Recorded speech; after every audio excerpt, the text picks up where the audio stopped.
La pregunta siguiente es la 236. Sí. ¿Qué se entiende por un sacrificio hecho a Dios? Un sacrificio hecho a Dios consiste en un ofrecimiento hecho por un sacerdote legítimo de un don apropiado para Dios, un don que se le ofrece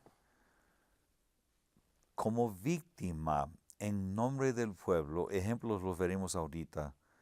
Y con el ofrecimiento de esa víctima, el pueblo reconoce que Dios es Señor, que Dios es dueño de todo, que Dios es creador y por lo tanto amo de nosotros, de nuestras vidas, de todo. Antes que Jesús viniera en el Antiguo Testamento, Dios el Padre mandó a su pueblo escogido a que hicieran ciertos sacrificios.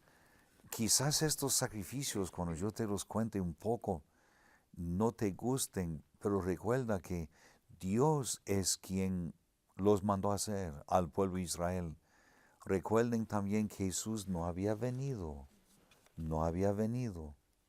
Y el pueblo inspirado por Dios hacía como mejor sabía.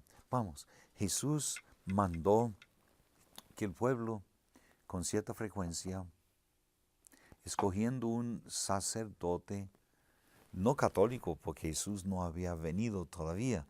La Iglesia Católica no existía porque Jesús, su fundador y esposo, aún no había venido. Estamos hablando del Antiguo Testamento. Dios mandó que la gente hiciera un altar de piedra sin cemento, nada más piedras amontonadas, y el sacerdote que hiciera ese sacrificio estaría preparado con primero soguitas para atar las 4 patas del animal. También hubo una especie de sacristán que alcanzara al sacerdote lo necesario. Por ejemplo, después que el altar estuviera hecho, piedras amontonadas y la leña sequecita y bastantita puesta sobre el altar, luego el pobre animal, que en el mejor de los casos sería un cordero, pero si no hubiera cordero pudiera ser un chivo. El sacerdote lo ataba por las 4 patas hacia los 4 ángulos del altar y luego ponía las manos sobre la cabeza del animal y decía: oh Dios, por nuestros pecados merecemos que nos mates, porque siendo tus criaturas y tú, Creador y Señor, te hemos ofendido, pero acepta, te rogamos, la vida de este animalito y no nos mates a nosotros como merecemos. Así, hasta el día de hoy hablamos de chivo expiatorio, de ahí viene. Y luego el sacerdote con el cuchillo mataba al animalito por aquí y la sangre corría y regresaba al sacristán el cuchillo y luego el sacristán le alcanzaba una antorcha ya encendida con la que el sacerdote pegaba lumbre a la leña sequecita y el animal ya sacrificado se destruía en llamas.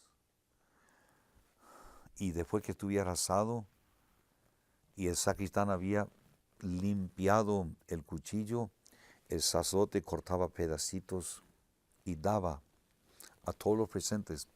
Y seguramente alguna señora con bebé en los brazos decía: señor sacerdote, mi suegro no pudo venir, está con fiebre en la cama. Y seguramente el sacerdote hacía así: lleve, señora, lleve a su suegro para que nadie falte a la participación en el sacrificio. Así. De modo que Abraham, que tenía un solo hijo, Isaac, el cual tenía como 7 añitos, entendió a Abraham perfectamente a Dios. Cuando Dios le dijo un día: Abraham, y él: aquí me tienes.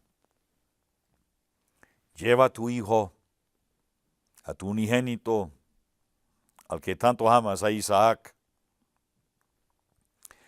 a la montaña de Moriah que yo te voy a señalar, y ahí, en la cima,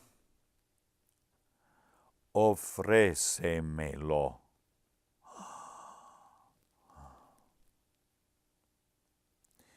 Y Abraham no dijo, es mi único, y tú me hiciste promesa que por él me vendría numerosísima descendencia, más numerosa que las estrellas del cielo. ¿Cómo me lo pides? Sí, Señor. Y se encaminaron, solo él y su hijito, y se acuerdan que al pie de la montaña, cuando comenzaron la subida, leña seca sobre el hombro de Isaac, leña seca, es figuras como presombra de la cruz. La leña sobre el hombro de Isaac, después el leño sobre el hombro de Jesús. Y el niño dice, papá, aquí llevamos la leña y el cuchillo y el palo de fuego, papá, pero ¿dónde está el cordero? Y Abraham, para ahorrarle la pena, dice, Dios proveerá de cordero para el sacrificio, hijito mío, porque le quería ahorrar la pena. Después, cuando Abraham hizo así, Dios le agarra la mano, ¿verdad? Sí. Pero cuando le tocó el turno a Jesús, el Padre de Jesús, que había aguantado la mano de Abraham, no aguantó su propia mano y cayó la mano de Dios Padre sobre su propio Hijo, sacrificándolo. Ustedes saben que aquel grito del niño, papá, ¿dónde está el cordero? Era un grito profético.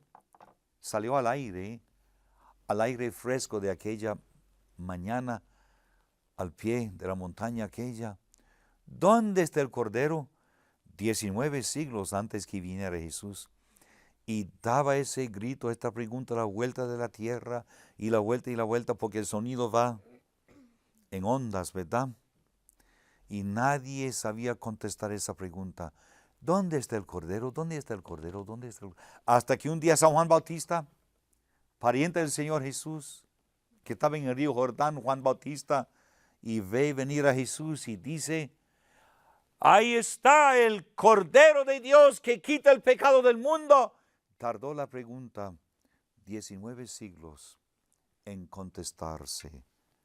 Jesús es el Cordero de Dios que mudo se deja matar para así pagar el precio de nuestros pecados, recibiendo en su carne inocente el castigo que todos debíamos para que nos salvemos.